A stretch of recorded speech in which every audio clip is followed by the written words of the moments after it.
Welcome to The Last Breakfast. Please enjoy the video. In this video, I will show how to get into Jeep Wrangler locked. First, pause and ensure you have the right to access the vehicle and that nobody is inside. Check doors, windows, and locks for visible damage.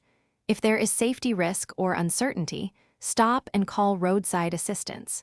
Use gentle methods first to avoid worsening damage, and document the situation with photos for records and insurance.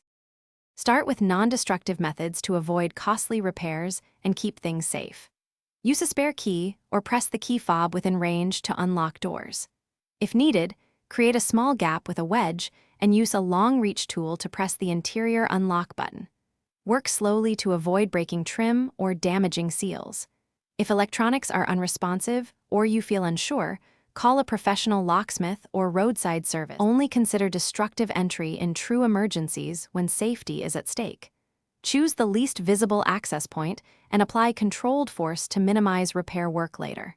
Use basic tools designed for auto entry rather than improvised methods that increase damage risk.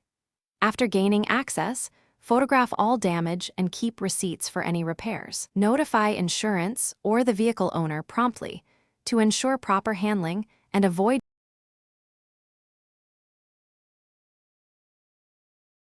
Thanks for watching. If this was helpful, leave a like and consider subscribing. See you next time.